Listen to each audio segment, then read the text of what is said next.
আল্লাহর নবীর বয়স যখন 40 বছর হয়ে যায়, হেরা গুহার মধ্যে আল্লাহ পাক রব্বুল আলামিন আল্লাহর নবীর কাছে ওহী পাঠায়া দিলেন। নবীজিকে নবুয়তের গুরু দায়িত্ব দেওয়া হলো। আল্লাহর নবীকে বলা হলো, যাও যাও যাও, তুমি গোপনে গোপনে তোমার পরিবার বর্গ যারা, তোমার আত্মীয় স্বজন যারা, নিকটতম আত্মীয় স্বজন যারা, তাদের কাছে দ্বীনের দাওয়াত পৌঁছাতে শুরু করে দাও। আল্লাহর নবী এরকম হাঁপাতে হাঁপাতে দৌড়ে চলে গেলেন নিজের বিবির কাছে, সব কিছু খুলে বললেন।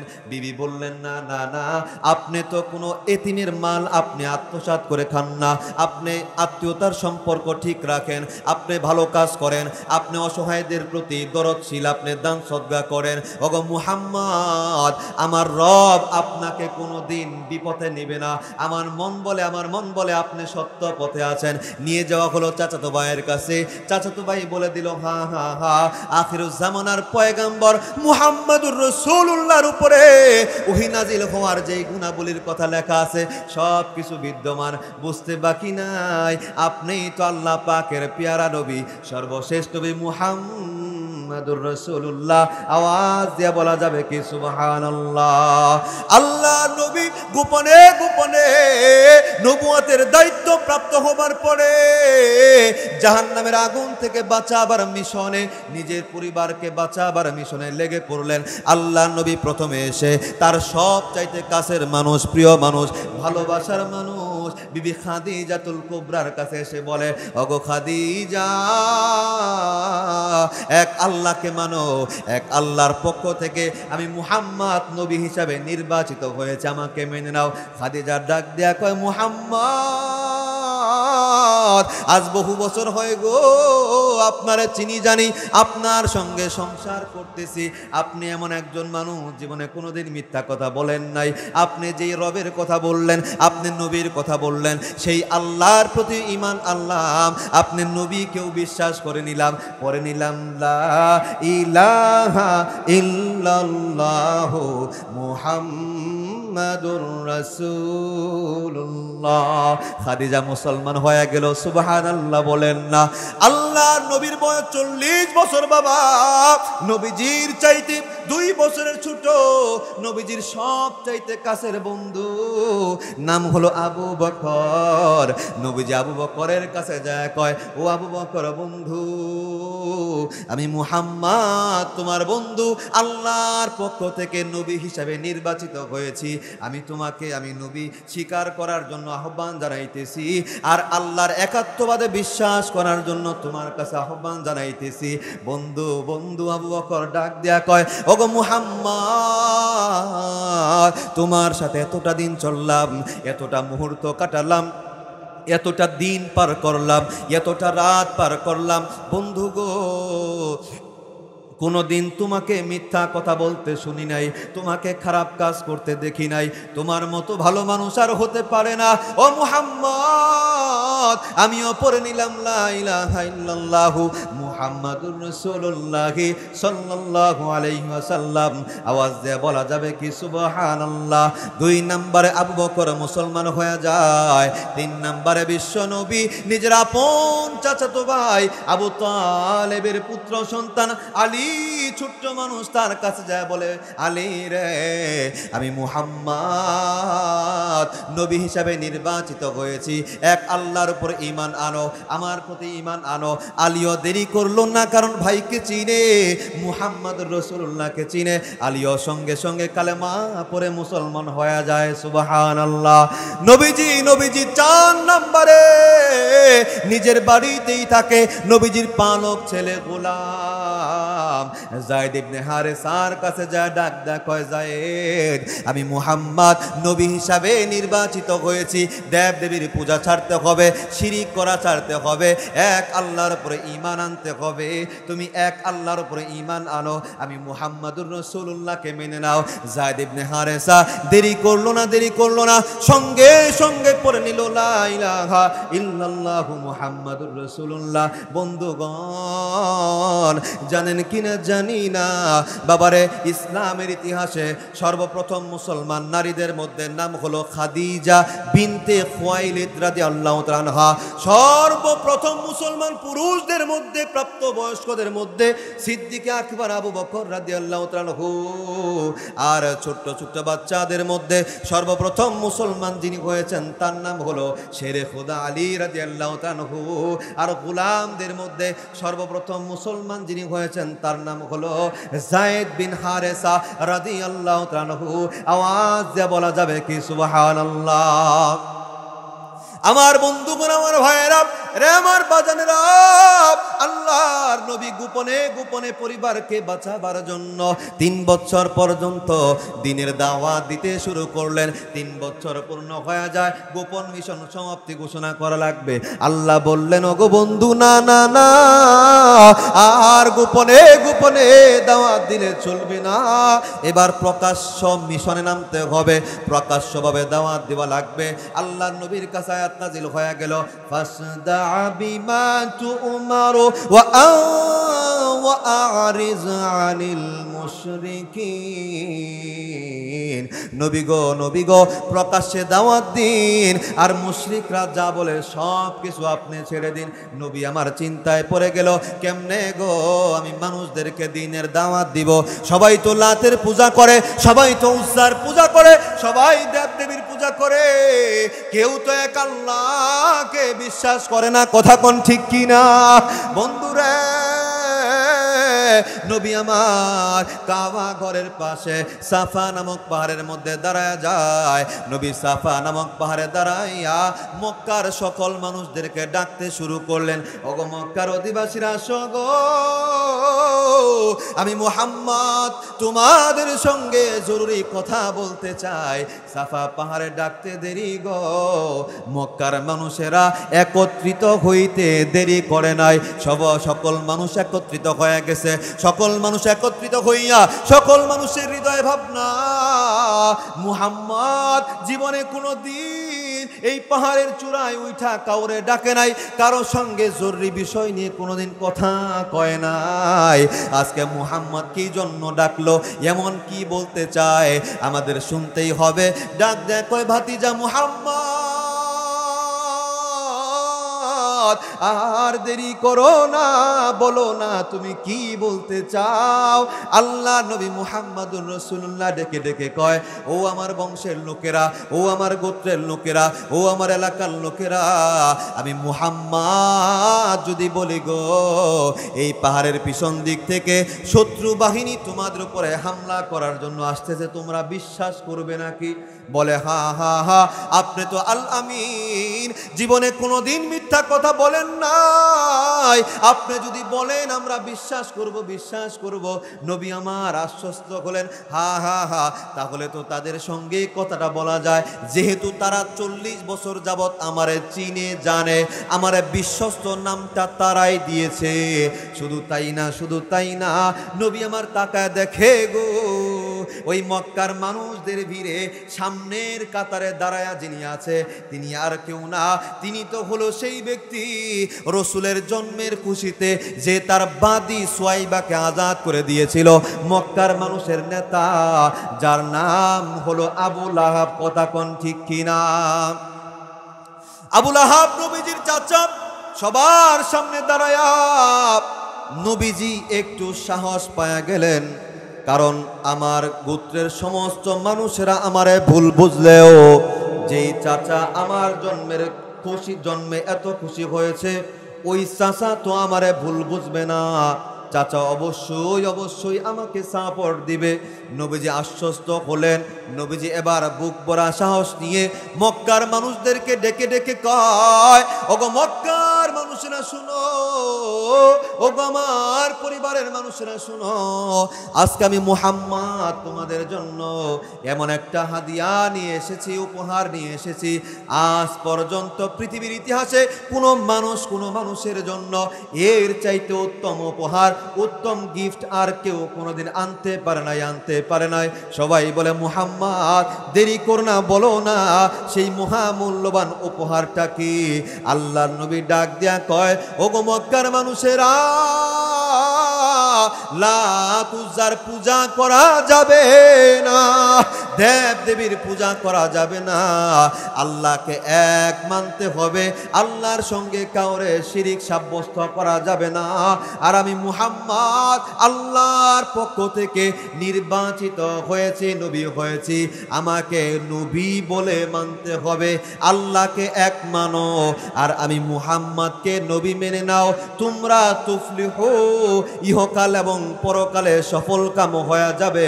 এবার রসুল যখন এই কথা বলছে, যেই মানুষরা বলছিল ওগো মুহাম্মদ তুমি যা বলবা মানবো, জীবনে কোনোদিন মিথ্যা বলো না, নবীজি এই কথা বলতে দেরি মক্কার মানুষেরা হতভম্ব হয়ে গেছে, কারো জবানে বাবারে কোনো কথা নাই, কি বলবো? আজকে যদি কোনো পাল্টা কথা বলি তাহলে আবু লাহাব দইরা ফেলতে পারে, যেহেতু আবু লাহাব নেতা উপস্থিত আছে, তার সামনে তার ভাতিজারে কোনো কিছু বলা যাবে না। এবার আবু লাহাব মুখটা ফুটে ডাক দেয়া কয়, তাব্বাল্লাক ইয়া মুহাম্মদ আলি হাদা জামাতানা, ও মুহাম্মদ ধ্বংস হোক তোর, এই কথা বলার জন্য কি আমাদেরকে একত্রিত করেছস? আওয়াজ দিয়ে বলেন না নাউজুবিল্লাহ। এতটুকুই আওয়াজ, উচ্চ আওয়াজে বলেন না নাউজুবিল্লাহ। দেখে কয় মুহাম্মদ ধ্বংস হোক তোর, এই কথা বলার জন্য একত্রিত করছে, আর কোনো কথা পাও নাই। আমার ভাইয়েরা, আমার আপনার দয়ার নবী, মায়ার নবীকে ধ্বংসের কথা বললেন আবু লাহাব, অথচ আমার নবীর মনটা কার দিকে ছিল? আবু লাহাবের দিকে ছিল। কেন জানেন? কারণ আপনি পৃথিবীতে যদি প্রতিষ্ঠিত হতে চান তাহলে আপনি আপনার ভাইয়ের দিকেই তো তাকায় থাকবেন, আপনি আপনার চাচার দিকেই তো তাকায় থাকবেন। কথা বলেন ঠিক কিনা? আওয়াজ দিয়ে বলেন ঠিক কিনা? কিন্তু বস্তুত একেবারে খুব কষ্ট নিয়ে বলতে হচ্ছে, এমন হওয়ার কথা ছিল না, কিন্তু বর্তমানে আবু লাহাব মার্কা চাচা সমাজে অভাব নেই। কথা কয় না? আরেকটু আওয়াজ দিয়া। সবাই না, আবু লাহাবের মতো কিছু কিছু চাচা আছে, ভাতিজা বড় হবো, এরে চাইনা হিসরা যত নিচে নামা, এরে আমার চাইতে বড় বানানো যাবে না। কথা কয় না? এক ভাই বড় হবে, আরেক ভাই যেভাবেই হোক করে টানটা নিচে নামাইতেই হবে, এরে বড় হইতে দেওয়া যাবে না। কথা কোন ঠিক কি? সমাজের প্রতিবেশী একজন আগে খাবার দাবার পাইতো না, লোকটা একটু টাকা ইনকাম করে বড় লোক হচ্ছে, মানে এরে নিয়ে যত সমালোচনা, যেভাবেই হোক এরে নিচের দিকে নামাইতেই হবে, আমার চেয়ে বড় লোক হয়ে যায়, আমার বাড়ি একতলা, ওই বেটা 2 তালা বাড়ি করে, এইটা মানা যাবে না। বলতে থাকলে বলুন, এমন মানুষ বুঝি বাগটিয়া অঞ্চলে নাই? নাই নাই নাই নাই নাই নাই আছে বাবা, লক্ষ্য করে শুনুন, এমন করা যাবে না। কেউ যদি বড় হয় তাকে আরো বড় বানিয়ে দেন, সহযোগিতা করেন। সে বড় হলে আমার ক্ষতিটা কোথায়? বলে একজন বড় হলে আমার ক্ষতি কোথায়? কিন্তু আমাদের পরিবর্তন হতে হবে। কথা কোন ঠিক কি? আমার ভাইয়েরা, মুহাম্মদ সাল্লাল্লাহু আলাইহি ওয়াসাল্লাম যেই চাচার দিকে তাকায় আছে, চাচা বলে ফেললো ধ্বংস হোক তোর, এই কথা বলার জন্য ডাকছস? আর কোনো কথা পাস নাই? নাউজুবিল্লাহ বলে। আমার ভাইয়েরা, নবীজি তো খুব নরম দিলের মানুষ ছিলেন। বলুন না, চাচা যখন এই কথা বলল, রসুলের মনটা কি ভালো? রসুলের মনটা ভালো? অনেক খারাপ। কিন্তু চাচা তো, রসুল মুখ ফুইটা কিছু বলতে পারতেছেন। কেন জানেন? রসুল তো এতিম ছিলেন, বাবা তো লালন পালন করে নাই, রসুলকে লালন পালন তো এই চাচারাই করছে। এই জন্য চাচার সামনে কেমনে কথা বলতে পারে না। আমার ভাইয়েরা, কিন্তু রহমতের নবীর মনটা বড় খারাপ। রসুল কিছু না বললেও রসুলের মন যদি কেউ খারাপ করে দেয়, বলুন না আল্লাহ কি ওই লোকের উপরে খুশি থাকবে? আল্লাহ খুশি না তো। আল্লাহ তাড়াতাড়ি জিব্রাইলকে পাঠায় দিছে, যাও জিব্রাইল আমার বন্ধুর কাছে এই সূরা লাহাবটা নিয়ে যাও, সূরা লাহাবটা নিয়ে যাও, আমার বন্ধুরে যায় বলো। বন্ধু যেন শুধু জবান ফুইটা একটু বলে, কথা তো আমি আল্লাহরই। রসুলের কাছে জিব্রাইল আসছে, আয়েশা কয় আল্লাহর হাবিব, মনটা বুঝি আপনার খারাপ? মন খারাপ কইরেন না, আপনি তো আপনার চাচার বিপক্ষে কিছু বলতে পারতেছেন না, কিন্তু আল্লাহ তো একটা সূরা নাজিল করে দিছে, সুবহানাল্লাহ বলবেন না? নবী আপনি শুধু জবান দিয়ে বলেন। রসুল বলতে শুরু করলো, তাব্বাত ইয়াদা আবি লাহাবিন ওয়া তাব, ধ্বংস আবু লাহাবের সব কিছু ধ্বংস। আবু লাহাব যা ইনকাম করেছে সব কিছু ধ্বংস। কথা বলেন ঠিক কিনা? আমার ভাইয়েরা, মনে আছে কি বলেছিলাম দল কয়টা হবে? আওয়াজ দেয়া কয়টা? একটা জান্নাতি দল আর একটা জাহান্নামী দল। এই তো শুরু হয়ে গেল আসল ফাইনাল খেলা। আমার ভাইয়েরা, আবু লাহাব বিশ্বনবী মুহাম্মদ সাল্লাল্লাহু আলাইহি ওয়াসাল্লামের প্রতি ধ্বংসের দোয়া করলো, নাউজুবিল্লাহ। আর নবীজি সরাসরি আল্লাহর পক্ষ থেকে আয়াত নাজিল হলো, তিনি বললেন ধ্বংস হোক আবু লাহাবের। এবার আবু লাহাব বলে যে দেখি ধ্বংস আমি আবু লাহাব হই না তুমি আর তোমার আল্লাহ হই, এটা আমি দেখা ছাড়ব। আবু লাহাব চ্যালেঞ্জ করে ফেলল। আমার ভাইয়েরা, আচ্ছা বলেন না, আল্লাহ নবীর সঙ্গে, আল্লাহর সঙ্গে যদি কেউ পাঞ্জা লড়তে চায়, যদি কেউ চ্যালেঞ্জ নিতে চায়, সে পারবে? তার তো সব কিছু ধ্বংস হয়ে যাবে। কথা কোন ঠিক কিনা? আমার ভাইয়েরা, আবু লাহাব এবার রসুল দ্বীনের কাজ করবে। আবু লাহাব হয়ে গেল ইসলামের প্রথম দুশমন। আবু জাহাল কিন্তু ইসলামের প্রথম দুশমন না, সবচাইতে প্রথম দুশমন যে, তার নাম হলো আবু লাহাব, নবীজির আপন চাচা। মনে রাখবেন, যুগে যুগে এটাই বাস্তবতা, শত্রু যদি কেউ হয়, ঘরের শত্রুই আগে হয়। কথা কয় না? গ্রামে চুরি হইলে গ্রামের কারো ইন্ধন ছাড়া, কারো সহযোগিতা ছাড়া চোর কোনদিন কোনো গ্রামে যায় চুরি করতে পারে না। কথা কোন ঠিক কিনা? গ্রামের মানুষ লাগে। বেজার হইতেছেন? সব জায়গায় না, আপনাদের গ্রামে এমন নাও থাকতে পারে, কোনো কোনো গ্রামে এরকম আছে।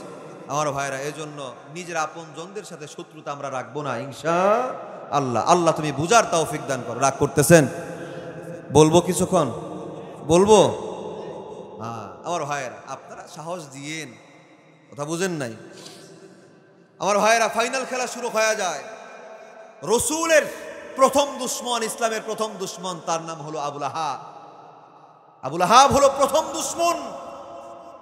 আমার ভাইয়েরা, দুশমন যেমন নিজের পরিবার থেকে হয়, আবার সবচাইতে আপনজন, সবচাইতে বন্ধু, সবচাইতে সহযোগী, সেটা পরিবার থেকেই হয়। কথা কোন ঠিক কিনা?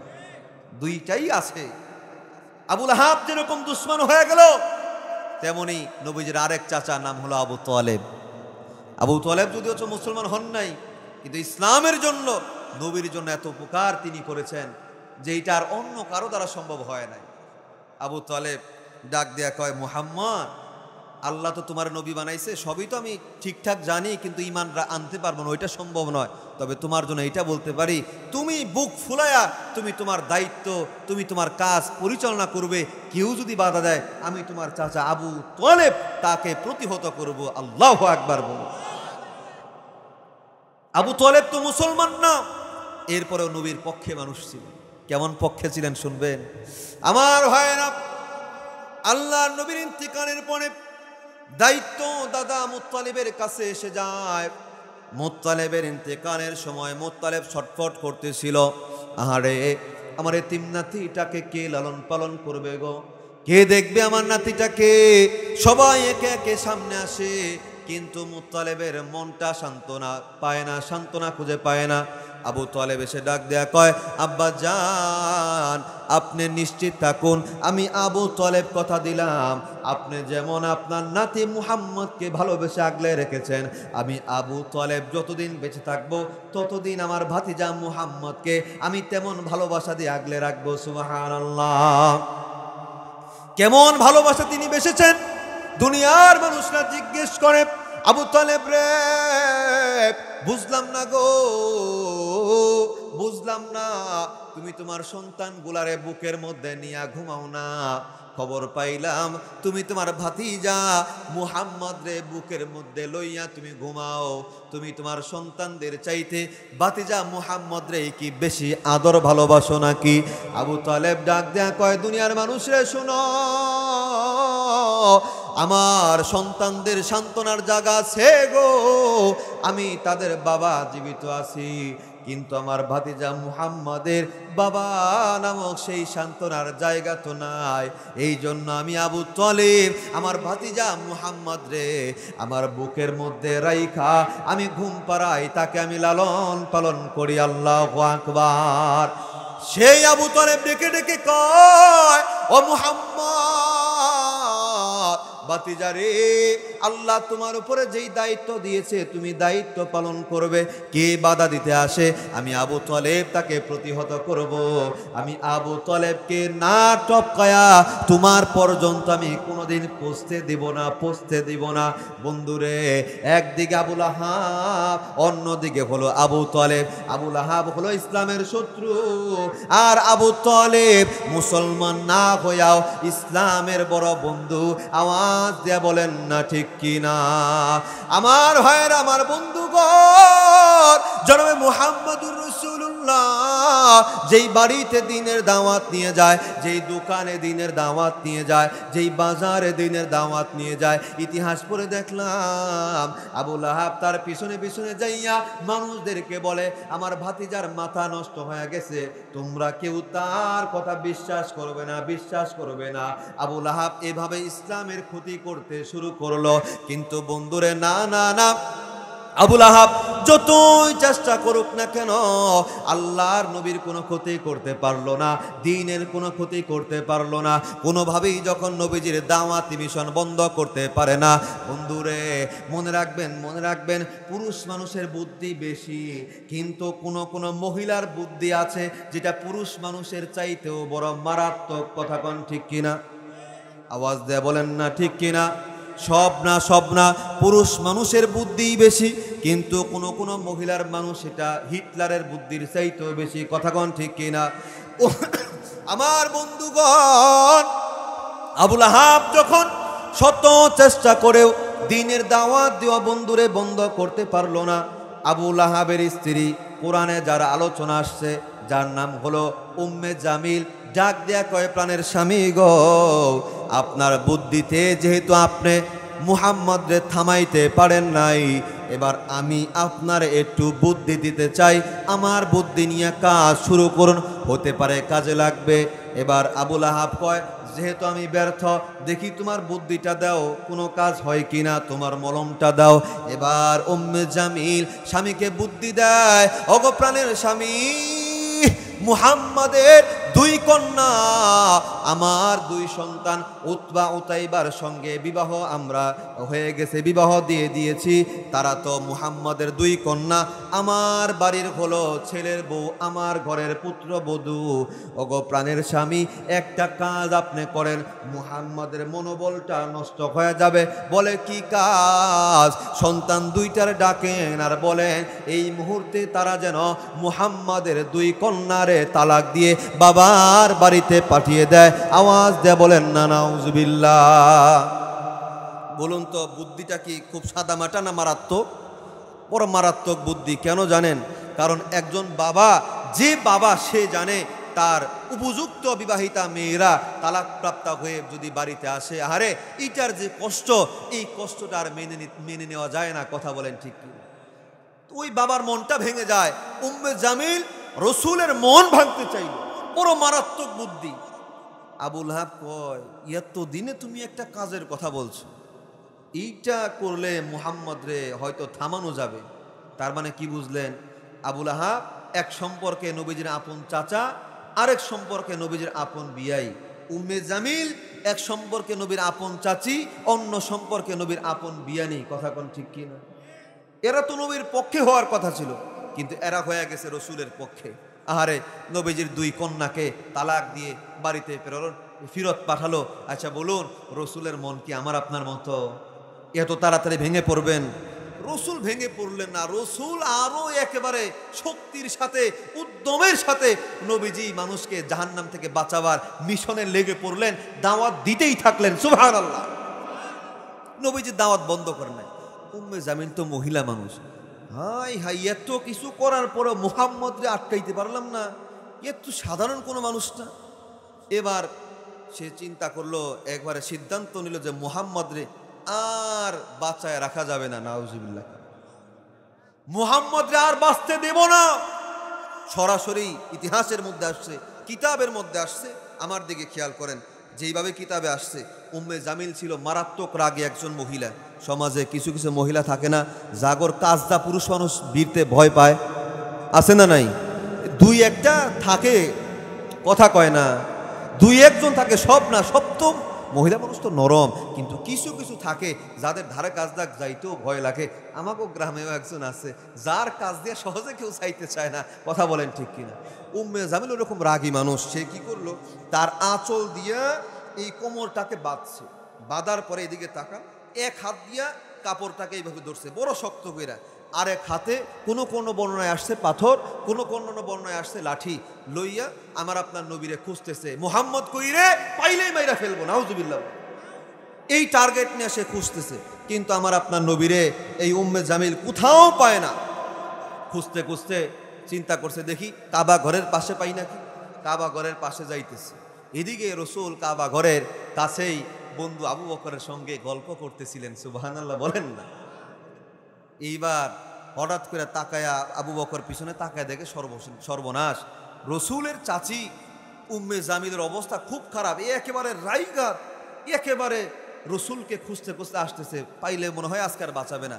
আবু বকর তো নরম মানুষ ছিল, ডাক দেখো, বন্ধু আপনার চাচির অবস্থা ভালো না, একটু আপনি সাইডে যান, আপনি একটু আত্মগোপনে থাকেন, রসুলের সামনে এখন থাকা ঠিক হবে না। আমার রসুল কয়, আবু বকর ঘাবড়ায়ও না, আসতে দাও, দেখা যাক না কি হয়।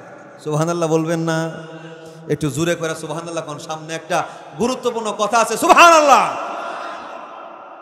এইবার উম্মে জামিল আয়েশা খুব রাইগা আবু বকরে বলতে, আবু বকর তোমার বন্ধু কই, তোমার বন্ধুরে যে দেখতেছি না। সুবহানাল্লাহ কয় না। রসুল কার সঙ্গে বসা, কথা কয় না, কার সঙ্গে বসা। উম্মে জামিল কি কয়, আবু বকর তোমার বন্ধু কই, তোমার বন্ধুরে যে দেখি না। তার মানে আবু বকর রে তো দেখে, কিন্তু আমার আপনার দয়ার নবী মাহবুব কিবরিয়া মুহাম্মদ সাল্লাল্লাহু আলাইহি ওয়াসাল্লাম রে দেখতে পারে না। সুবহানাল্লাহ। আমার ভাইরা, আবু বকর কি মিথ্যা বলতে পারে যে মুহাম্মদ সাল্লাল্লাহু আলাইহি ওয়াসাল্লাম এখানে নাই বলতে পারে? আবু বকর তো সিদ্দিক। ডাক দেখ, উম্মে জামিল তোমার যদি মুহাম্মদ সাল্লাল্লাহু আলাইহি ওয়াসাল্লাম রে প্রয়োজন পড়ে তুমি খুঁজে নাও, আমারে জিগাও কেন, আমারে জিগাও কেন। উম্মে জামিল রাইগে টাইগে একেবারে বাড়ির দিকে রওনা। আমার ভাইরা, আবু বকর তো এবারে একেবারে বিস্মিত। ডাক দেয়া কয়, বন্ধু কিছুই বুঝলাম না, উম্মে জামিল আসলো, আমি আর আপনি এক জায়গায় বসা, সে আমারে দেখে আপনারে দেখে না। নবী গো কাহিনী কি? আল্লাহর নবী কোরআনে কারীমের 17 নম্বর সূরা, সূরা বনী ইসরাইল আয়াত নাম্বার 45 পাঠ করে শোনায়া দেয়, ওয়া ইযা ক্বারা'তাল কুরআনা জাআলনা বাইনাকা ওয়া বাইনাল্লাযীনা লা ইউমিনুনা বিল আখিরাতি হিজাবাম মাসতুরা।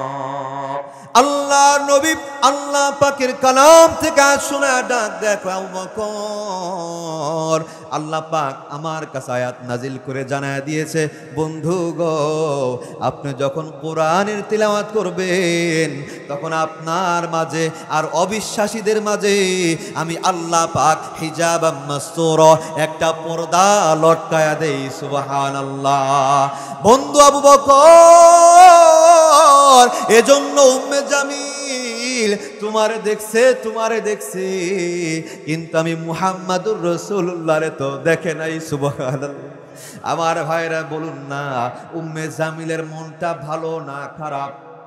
উম্মে জামিল আরো রেগে যায়। কোরআনে আসছে উম্মে জামিল এবার নতুন মিশনে যায়। বন্ধুরে কি মিশন, কি মিশন? উম্মে জামিল মনে মনে সিদ্ধান্ত নিল, না না না, আর মুহাম্মদকে যেহেতু মারতেই পারলাম না, তাকে আর স্বাভাবিক জীবন যাপন করতে দিব না। মুহাম্মদ যেই রাস্তা দিয়ে হাঁটবে আমি উম্মে জামিল ওই রাস্তার মধ্যে কাটা বিছায় রাখবো, যাতে করে মুহাম্মদ হাঁটতে যায় তার পায়ের মধ্যে কাটা বিছে যায়, আর যাতে করে সে কষ্ট পায়। আওয়াজ দেয় বলেন না নাউজুবিল্লাহ। উম্মে জামিল আমার আপনার নবীরে কষ্ট দিতে চায়। বন্ধুরে গভীর মনোযোগ এবার দেওয়া লাগবে। উম্মে জামিল নবীরে কষ্ট দিতে চাইয়া, বলুন না, নবীর বংশের হওয়ার পরেও, নবীর আত্মীয় হওয়ার পরেও, নবীর পরিবার জামিল কি জান্নাতি না জাহান্নামী? আওয়াজ দিয়ে বলেন, উম্মে জামিল জান্নাতি না জাহান্নামী? অবশ্যই অবশ্যই উম্মে জামিল হয়ে গেছে জাহান্নামী। বন্ধুরে বন্ধুরে আমার আলোচনা কিন্তু শেষের দিকে বাজার আমি চলে গেলাম। উম্মে জামিল নবীর পরিবার হওয়ার পরেও, নবীর আত্মীয় হওয়ার পরেও উম্মে জামিল কিন্তু নবীরে কষ্ট দিতে যাওয়ার কারণে উম্মে জামিল জাহান্নামী হয়ে গেছে। পক্ষান্তরে এমন একজন মানুষ, বাবারে যেই মানুষটার গায়ে রং ভালো না, বংশ মর্যাদা ভালো না, গোলামের ঘরে গোলাম, যার চেহারা ভালো না, টাকা পয়সা বলতে কোনো কিছু নাই, তার নাম হলো হযরতে বিলাল হাবশী রাদিয়াল্লাহু তাআলা আনহু।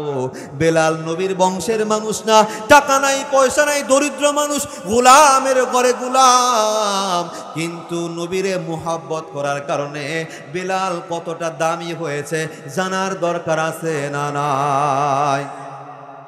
বন্ধুরে গভীর মনোযোগ দেওয়া লাগবে। আল্লাহ নবীর সাহাবী বেলাল গোলামের ঘরে গোলাম। বন্ধুরে নবীর বংশের কিন্তু মানুষ না, কিন্তু আমরা আপনার নবীরে বড় ভালোবাসতো। কেমন ভালোবাসা!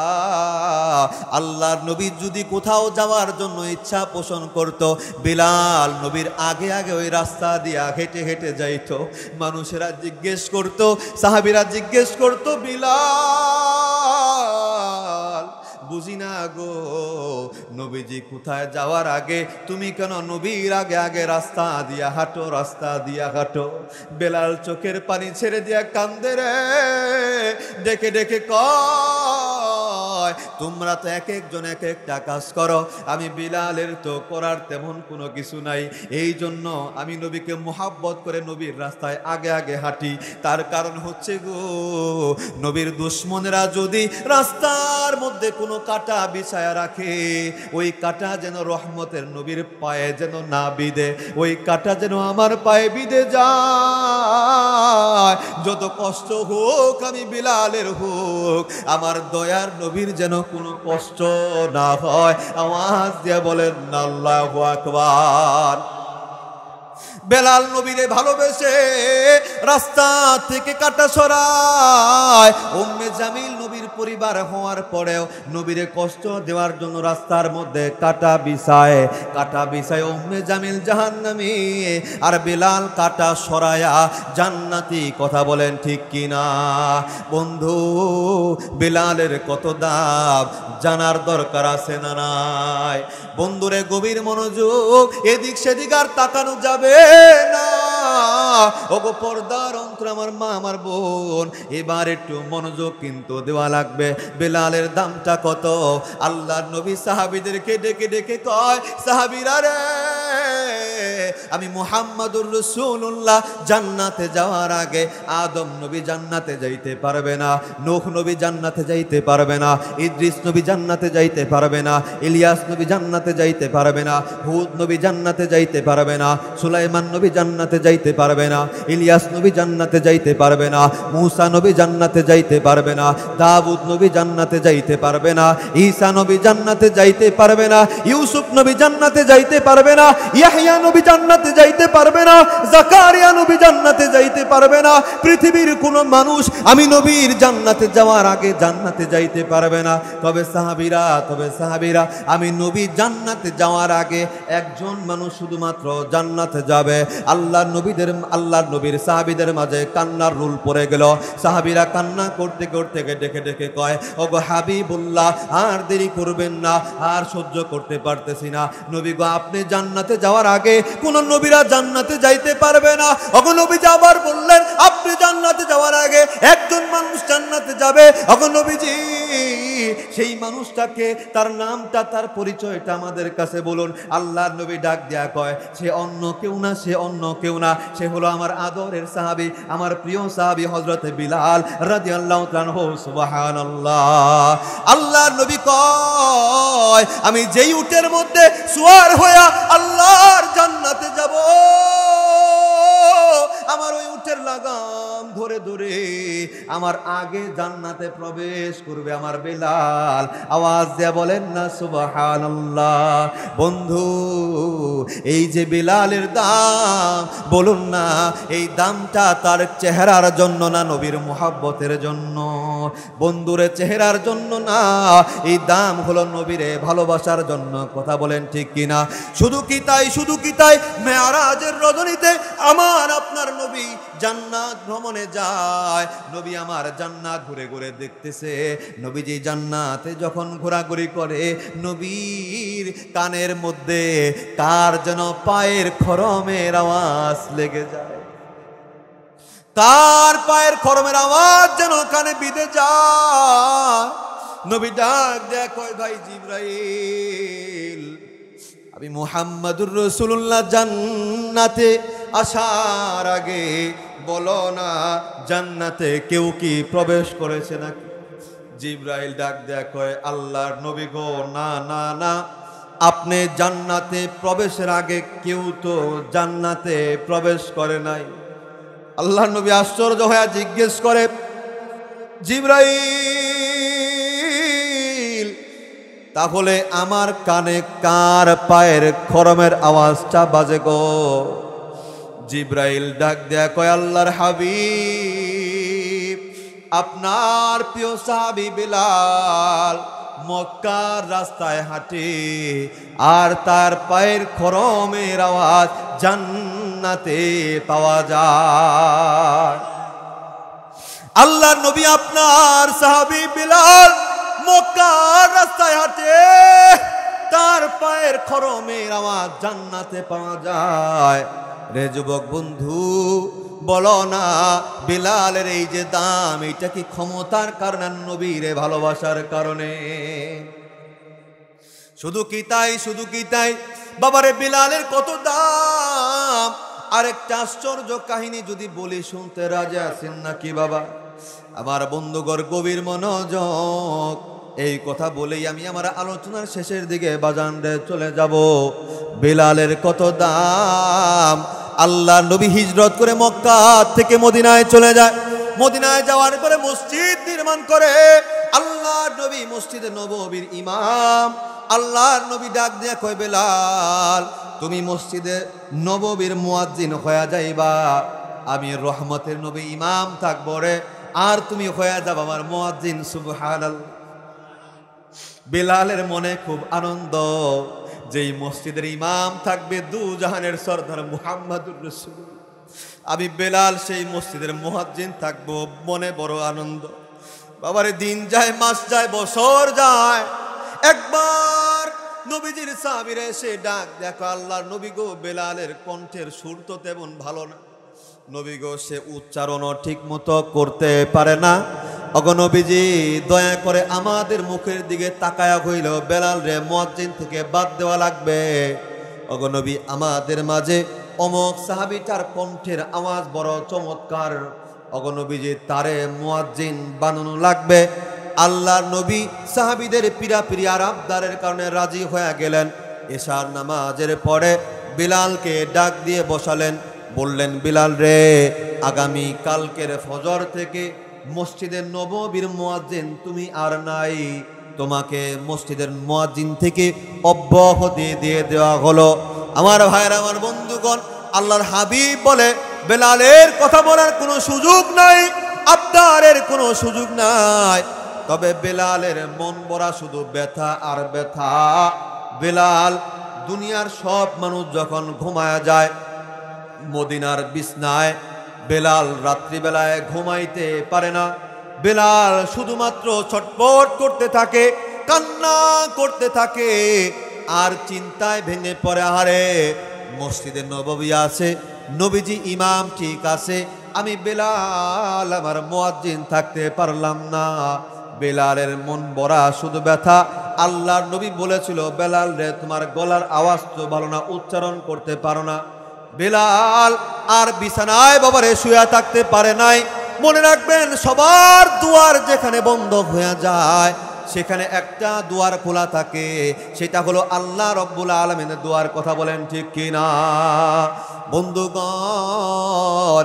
বিলাল নামাজের মধ্যে দাঁড়ায়া যায়, নামাজে দাঁড়ায়া সিজদায় পড়ে পড়ে হাউমা উপরে করে বিলাল কান্না করতে থাকে, আল্লাহর কাছে ডেকে ডেকে বলতে থাকে, প্রভু গো আমি বেলাল তোমার নবী আমারে মসজিদে নববীর মুয়াজ্জিন থেকে বাদ দিয়ে দিছে গো আল্লাহ।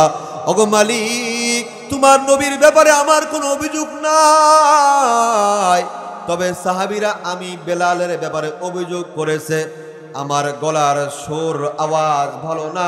ওগো আল্লাহ, তুমি তো আমাকে সৃষ্টি করেছো, আমার গলার আওয়াজ ভালো না খারাপ এটা কিন্তু আমার ইচ্ছায় হয় নাই, এটা কেবল শুধুমাত্র তোমারই দান। আল্লাহ গো, আমার কণ্ঠ ভালো না, এর জন্য আমি বেলালের কিন্তু কোনো দোষ নাই, কথা কোন ঠিক কিনা? বিলাল কান্না করে করে আল্লাহর সঙ্গে কথা কয়, ওগো আল্লাহ, তোমার নবীর সাহাবীরা নবীর কাছে অভিযোগ করেছে, আমি বেলাল ঠিকঠাক মতো উচ্চারণ করতে পারি না। ওগো আল্লাহ, দুনিয়ার কোনো মানুষ না জানলেও তুমি তো জানো আমি বেলাল কোনোদিন আগে কথা বলতে অস্পষ্ট ছিলাম না, ভুল হইতো না, উচ্চারণেও আমার কিন্তু কোনো সমস্যা হইতো না। আল্লাহ গো, গোলাম থাকাকালীন আমার মনে উমাইয়া বারবার তোমার পথ থেকে আমারে সরাইতে চাইছে, কিন্তু আল্লাহ আমার শত কষ্ট হয়েছে, এরপরেও তোমারে যে ধরেছিলাম তোমারে ছাড়ি নাই, তোমার হাবিবকে ভালোবেসেছিলাম, তোমার হাবিবের মোহাব্বত অন্তর থেকে দূর করি নাই। আল্লাহ গো, আমি বেলাল যখন তোমারে ছাড়ি নাই, তোমার নবীরে ছাড়ি নাই, আমার মুনিব উমাইয়া বড় খারাপ মানুষ ছিল, উত্তপ্ত বালুর মধ্যে আমারে শোয়াইয়া আমার বুকের উপরে পাথর দিয়া রাখছে, এরপরও আমি তোমার গুণগান গাইতে কিন্তু ভুলি নাই মৌলা, ভুলি নাই। ওগো আল্লাহ, দুনিয়ার কোনো মানুষ না জানলেও তুমি জানো আমি বেলালকে রক্তাক্ত করা হয়েছে, এরপরেও তুমি আল্লাহর উপরে যে ঈমান এনেছিলাম সেই ঈমান নামক দৌলতটা কিন্তু আল্লাহ গো ছাড়ি নাই। আমাকে হাত পা বেঁধে আমার উপরে পাথর রেখে যখন বারবার বলা হয়েছে আল্লাহ ছাড়ো, নবী মুহাম্মদ ছাড়ো, তোমারে ক্ষমা করব, আল্লাহ গো তখনও কিন্তু আমি তোমারে ছাড়ি নাই, তোমার নবীরে ছাড়ি নাই। বারবার আমার জবান দিয়া আহাদ আহাদ শব্দ উচ্চারণ করেছি, আমার মুনিব উমাইয়া বড় ক্ষিপ্ত হয়েছে, বড় রাগান্বিত হয়েছে। আমার জবানের আওয়াজ বন্ধ করবার জন্য আমার মুনিব উমাইয়া লোহা গরম করে আমার জিহ্বার টান দিয়া বের করে জিহ্বাগুলারে ঝাঁঝরা করে দিয়েছে, ছিদ্র করে দিয়েছে। ওগো মালিক, তুমি তো জানো তোমারে ধরার জন্য, তোমার নবীর মুহাব্বত আর ভালোবাসার জন্য আমার জিহ্বার মধ্যে কতগুলা ছিদ্র আল্লাহ হয়েছে। আমার জিহ্বার মধ্যে ছিদ্র হবার কারণে আল্লাহ গো সেদিন থেকে আমি কোনো কথা স্পষ্ট করে বলতে পারি না, মুখের মধ্যে জড়তা। ওগো আল্লাহ, আজকে আমার মুখে জড়তা থাকার কারণে মসজিদে নববীর মুয়াজ্জিন থেকে তোমার নবী আমারে বাদদা দিল, এর জন্য কিন্তু আমি বেলালের কোনো কিন্তু দোষ নাই। আল্লাহ গো, আমার এই জবান তোমারে ভালোবাসার কারণে, তোমার নবীরে ভালোবাসার কারণে ঝাঁঝরা হয়েছে, ছিদ্র হয়েছে। আল্লাহ গো, মনে শুধু আবদার তোমার নবী ইমাম, আল্লাহ গো সেই মসজিদের মুয়াজ্জিন থেকে আমি বেলাল বাদ যাইতে চাই না। আল্লাহু আকবার। আসমানের মালিক, জমিনের মালিক আল্লাহ বিলালের ডাক শুনে বাবারে, ওই যে নতুন মুয়াজ্জিন আজানের সময় উঠে আজান দেয়, কিন্তু নামাজ পড়ার জন্য সূর্যের যেই এরকম অবস্থাটা প্রয়োজন সেই অবস্থা কিন্তু দেখা দেয় না, দেখা দেয় না। আগের যুগে ডিজিটাল ব্যবস্থা ছিল না, ঘড়ি ছিল না, আকাশের অবস্থার উপরে বিবেচনা করে নামাজ আদায় করা হতো। আল্লাহর নবী অবাক হয়ে যায়, ডাক দিয়ে আল্লাহকে বলে, আল্লাহ আজকে কেন ফজর হইতেছে না? সেই কখন আজান হলো, নামাজ কি আমরা পড়ব না? আল্লাহ রব্বুল আলামিন জিবরাইল আমিনকে বিশ্ব নবীর কাছে পাঠায়া দেয়। জিবরাইল এসে ডাক দেয়, কয় ওগো আল্লাহর নবী, আজকে কারে দিয়া আজান দিয়েছেন? ওগো নবীজি, আজকের আজান তো আল্লাহর আরশে আজিম পর্যন্ত পৌঁছে নাই, আল্লাহর আরশে আজিম পর্যন্ত পৌঁছে নাই। ওগো নবী, যতক্ষণ পর্যন্ত আপনার আগের মুয়াজ্জিন বেলাল রে দিয়া আজান না দেওয়াবেন, কিয়ামত হয়ে গেলেও আর কোনোদিন আকাশে সূর্য উঠবে না, ফজরের সময় হবে না। আওয়াজ দিয়ে বলেন না আল্লাহু আকবার। আরে বন্ধু, আরে বন্ধু, আরে বন্ধু, যেই সাহাবী আযান না দিলে ফজরের সময় হয় না, আকাশে সূর্য উঠে না, এই যে বেলালের এত দাম, এই যে বেলালের এত দাম, রে যুবক ভাই বলো না, বেলালের দাম কি তার চেহারার জন্য নাকি, তার ক্ষমতার জন্য নাকি, তার বংশমর্যাদার জন্য নাকি? না রে বন্ধু, না। বেলালের এই শান, এই দাম, এই মান তার বংশের জন্য না, তার টাকা পয়সার জন্য না, তার চেহারার জন্য না, বরং বেলালের এই দাম আল্লাহর নবীর মুহাব্বত আর ভালোবাসার কারণে। কথা বলেন ঠিক কিনা? উম্মে জামিল, আবু লাহাব নবীজির পরিবারের লোক, এরপরও নবীর কষ্ট দেওয়ার কারণে তারা জাহান্নামী। আর বেলাল নবীর বংশের লোক না, নবীর পরিবারের লোক না, এরপরও নবীরে ভালোবাসার কারণে বেলাল হয়ে গেছে জান্নাতি। বন্ধু রে বাবাজি, আপনাদের কাছে আমার প্রশ্ন, বলুন না এবার কোন দলে আমরা থাকবো? বেলাল যেই দলে, সেই দলে নাকি উম্মে জামিল আর আবু লাহাবের দলে? আওয়াজ দেওয়া কার দলে? বন্ধু, আমরা সবাই বেলালের দলে থাকতে চাই। যতদিন থাকবে দেহে প্রাণ, যতদিন শ্বাস প্রশ্বাস চলবে, যতদিন পৃথিবীর বুকে জীবিত থাকবো বন্ধুরে, ততদিন নবীরে ভালোবেসেই যাব, রাজি আছি ইনশাল্লাহ। বন্ধু, আর 10টা থেকে 15টা মিনিট আমার দেওয়া যাবে নাকি বলেন? 10-15 মিনিট বলবো না রাগ করবেন? বলবো বলবো বলবো। বন্ধু, নবীরে কেমন ভালোবাসা লাগে আপনাদেরকে বিশ্ব নবীর আরেকজন সাহাবীর একটা ইতিহাস শোনায় আমি আমার আলোচনা শেষ দিয়ে দিব। বন্ধুরে, নবীরে কেমন ভালোবাসা লাগে রে যুবক, এবার আপনাদের জন্য সর্বশেষ কথা আমার। নবীরে কেমন ভালোবাসা লাগে আপনার আমার মতো নওজোয়ান একজন সাহাবী, যার নাম হলো হযরতে হানজালা রাদিয়াল্লাহু তাআলা। হানজালা নবীরে ভালোবাসে, কেমন ভালোবাসে! বিবাহের বয়স হয়েছে, সবেমাত্র বিবাহ করে নববধূ নিয়ে বাড়িতে এসেছে, এখনো পর্যন্ত ফুল সজ্জা হয় নাই, বাসর হয় নাই। আল্লাহর নবীর পক্ষ থেকে আহ্বান এসেছে, হাইয়া আলাল জিহাদ, হাইয়া আলাল জিহাদ, আসো আসো আসো, জিহাদে যাওয়া লাগবে, জিহাদে যাওয়া লাগবে। হযরতে হানজালা ঘরের নববধূ রেখে বন্ধুরে জিহাদে যাবার জন্য মসজিদে নববীর দিকে দৌড়ায়। আল্লাহর নবী ডাক দেয়া কয়, রে সাহাবীরা, আছো গো আল্লাহর জন্য, দ্বীনের জন্য, মানবতার জন্য উহুদের ময়দানে, যুদ্ধের ময়দানে তোমরা যেতে চাও? একে একে সবাই হাত তুললো। হযরতে হানজালা হাত উত্তোলন করে ডাক দেয়া কয়, ওগো হাবিবুল্লাহ, আমিও আপনার সঙ্গে জিহাদের ময়দানে যেতে চাই। আল্লাহু আকবার বলেন। আল্লাহর নবী কয়, না না না হানজালা, তোমার বাড়িতে নববধূ, আজই বিয়ে করেছো, ফুল সজ্জা হয় নাই, বাসর হয় নাই। রে হানজালা, বাড়িতে চলে যাও, যুদ্ধে যাওয়া লাগবে না। হানজালা মনটা খারাপ করে ডেকে ডেকে কয়, ওগো হাবিব, আপনি আমার প্রিয় নবী, ধ্যানের ছবি, মায়ার নবী, নবী গো, আপনি যুদ্ধের ময়দানে যাবেন, আর আমি আপনার সাহাবী হইয়া বিবির সঙ্গে ফুলসজ্জার রাত কাটাবো? না না না, মানতে পারবো না। আল্লাহ নবী কয়, না রে হানজালা, আমার কথার উপরে কথা বলিও না, আমি যা বলেছি মানো, চলে যাও বাড়িতে। এবার হানজালা মনটা খারাপ করে কষ্ট নিয়ে কান্না করতে করতে বাড়িতে চলে যায়। রে যুবক, বোঝা লাগবে নবীরে কেমন ভালোবাসা দরকার, কথা কোন ঠিক কিনা? হানজালাকে যুদ্ধের ময়দানে নেওয়া হলো না। হানজালা বেজার, আমি আপনি থাকলে তো খুশি হয়ে যাইতাম, কথা কোন ঠিক কিনা?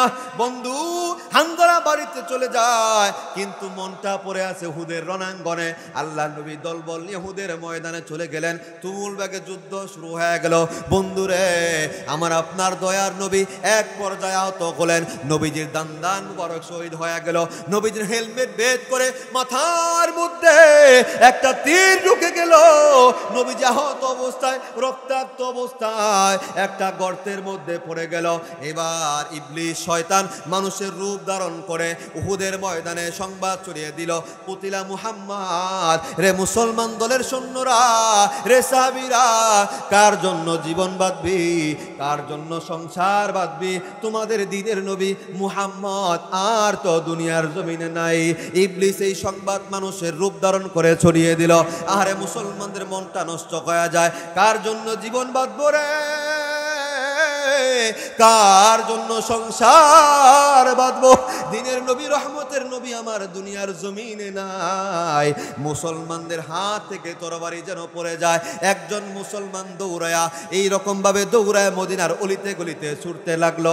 এদিকে হানজালা কেবলমাত্র স্ত্রীর সঙ্গে সহবাস করেছেন, গোসল ফরজ হয়েছে, বন্ধুরে গোসলখানায় প্রবেশ করেছেন, গোসল করবেন বলে যেই মাত্র মাথার উপরে পানি ঢালবে অমনিতে ওই ঘোষণাকারীর আওয়াজ কানের মধ্যে আসছে, রে মদিনার মানুষেরা, কার জন্য জীবন বাঁধবি, কার জন্য সংসার বাঁধবি রে? দিনের নবী মুহাম্মদুর রাসূলুল্লাহ আর দুনিয়ার জমিনে নাই। নবী আমার উহুদের ময়দানে শহীদ রে। হানজালা পাগলের মতো হইয়া যায়, যেই দুনিয়ার জমিনে নবী নাই, ওই দুনিয়াতে আমি হানজালা কেমনে বাঁচবো রে? কিসের গোসল, কিসের কি? বন্ধু, হানজা গোসলখানা থেকে একটা দৌড় দিয়া বের হইয়া বাড়িতে যাইয়া ডাক দেয়া কয়, বিবি রে, দে দে দে তরবারিটা আবার হাতে তুলে দে, আমি যুদ্ধের ময়দানে যেতে চাই। বিবি ডাক দেয়া কয়, প্রাণের স্বামী, গোসল ফরজ হয়েছে, অন্তত পক্ষে ফরজ গোসলটা আদায় করে যান। এবার হানজালা নবীর প্রেমে পড়ে ডাক দেয়া কয়, যেই পৃথিবীতে নবী নাই, ওই পৃথিবীতে আমি হানজালা বেঁচে থাকতে চাই না। হয়তো নবীর দুশমনদেরকে খতম করব, নতুবা নবীর প্রেমে পাগল হইয়া আমি হানজালা নিজের জীবনটা বিলায়া দিব। আল্লাহু আকবার। হযরত হানজালা বন্ধু খোলা তরবারি লইয়া উহুদের ময়দানের দিকে ছুটে চললেন, বীর বিক্রমের সঙ্গে যুদ্ধ করতে শুরু করলেন। যুদ্ধ করতে করতে এক পর্যায়ে তিনি আহত হলেন, এক পর্যায়ে তিনি নিহত হলেন, শহীদ হয়ে গেলেন। নিজের টাটকা জীবনটা, নিজের যৌবনটা আল্লাহর নবীর ভালোবাসায় উহুদের ময়দানে তিনি বিলায়া দিলেন। বন্ধুরে, আসল খেলা তো শুরু হইয়া গেল। আল্লাহর নবীকে একটা গুহার মধ্যে আহত অবস্থায় পাওয়া গেল। নবীজিকে কোন রকম ভাবে বের করা হলো। আল্লাহর নবী যেই মাত্র একটু স্বাভাবিক অবস্থায় ফিরে এসেছেন, আল্লাহর নবী বললেন, উহুদের যুদ্ধ মুলতবি ঘোষণা করে দাও। দেখো দেখো কারা অসুস্থ, তাদেরকে চিকিৎসার ব্যবস্থা করো, আর যারা শহীদ হয়েছে তাদের কাপড় পরিবর্তন করো না। অমনি ওই রক্ত মাখা কাপড়েই তোমরা তাদের জানাজার নামাজ পড়িয়ে ফেলো। যেই মাত্র সারিবদ্ধ করে, কাতারবদ্ধ করে দাঁড় করানো হয়েছে, জানাজার নামাজটা বন্ধুরে দেওয়া হবে। মদিনার অদূর প্রান্ত থেকে একজন নারী, যুবতী মহিলা দৌড়ায় এসে ডাক দেয়া কয়, ওগো হাবিব, ওগো প্রাণের নবী, না না না, আগেই জানাজার নামাজ পড়বেন না গো নবী, ওগো নবী যে একটু অপেক্ষা করুন। নবী আমার ডাক দেয়া বললেন, কে গো তুমি? তোমার তো চিনলাম না। মহিলা ডাক দেয়া কয়, গো প্রাণের নবী, আমি আপনার পাগল সাহাবী হানজালার বিবি গো। ওগো নবীজি, আমার প্রাণের স্বামীর কানের মধ্যে আওয়াজ পৌঁছেছে, আপনি নবী নাকি দুনিয়ার জমিনে নাই। ওগো নবীজি, আপনার প্রেমে পাগল হইয়া আমার স্বামী ফরজ গোসলটা পর্যন্ত করে নাই, উহুদের ময়দানে হাজির হয়েছে। নবী গো, দেখেন না আমার স্বামী কোথায় আছে। আল্লাহর নবী আশ্চর্য হয়ে গেলেন। নবীজি সাহাবীর মায়ায় পড়ে চোখ দিয়া পানি ছাড়তে শুরু করলেন। আল্লাহর নবী ডেকে ডেকে কয়, দেখো না আমার সাহাবী হানজালা কোথায়? নবীজি সুস্থ আর আহত সাহাবীদের মধ্যে খুঁজলেন, না না না না না না বন্ধুরে, সেখানে তো হযরতে হানজালাকে খুঁজে পাওয়া গেল না, খুঁজে পাওয়া গেল না। আল্লাহর নবী আরো কান্নায় ভেঙে পড়লেন, বুঝতে বাকি নাই রে আমি নবীর প্রেমে পাগল হইয়া হানজালা বুঝি নিজের জীবনটা বিলায় দিছে রে। নবীজি নিজে শহীদ হওয়া সাহাবীদের মাঝে খুঁজতে শুরু করলেন, এক একজন করে খুঁজলেন, কিন্তু নবী সেই সারিবদ্ধ শহীদদের মাঝেও হানজালাকে খুঁজে পায় না। নবীজি আরো কান্নায় ভেঙে পড়লেন। নবীর সাহাবীরা জিজ্ঞেস করে, ওগো আল্লাহর নবী, আপনি এমন ভাবে কান্না কেন করতেছেন? আল্লাহর নবী ডাক দেয়া কয়, সাহাবীরা শোনো, আমার শহীদ হওয়া সাহাবীদের মাঝে তো হানজালারে খুঁজা পাইলাম না। আমার মন বলে হয়তো দুশমনেরা আমার সাহাবী হানজালার লাশ তারা আত্মগোপন করে ফেলেছে, গোপন করে ফেলেছে। আমি কি তার লাশটা পর্যন্ত দেখবো না? এই জন্য আমি নবী কান্দি রে। আল্লাহর নবীর কান্নার কারণে দুনিয়া আসমানের সকল ফেরেশতারা কান্দে, পাহাড়গুলা হেলতে দুলতে শুরু করে, আল্লাহর আরশ বহনকারী ফেরেশতারা কাঁপতে শুরু করে দেয়। আল্লাহ পাক রব্বুল আলামিন ডাক দেয়া কয়, জিবরাইল আর দেরি করো না, যাও যাও যাও আমার বন্ধু মুহাম্মাদের কাছে চলে যাও। জিবরাইল আমিন আসলো, ডাক দেয়া কয়, আল্লাহর হাবিব কেন কান্দেন গো? ওগো আল্লাহর নবী কেন কান্দেন, কেন কান্দেন? চোখের পানি মোছুন। আল্লাহর নবী ডাক দেয়া কয়, জিবরাইল আমি কান্দি রে, আমার প্রেমে পাগল হইয়া নিজের যৌবনের কথা, জীবনের কথা খেয়াল না করে, ফরজ গোসলটা পর্যন্ত না করে আমার সাহাবী হানজালা উহুদের ময়দানে হাজির হয়েছিল, তার লাশ তো খুঁজে পাই না।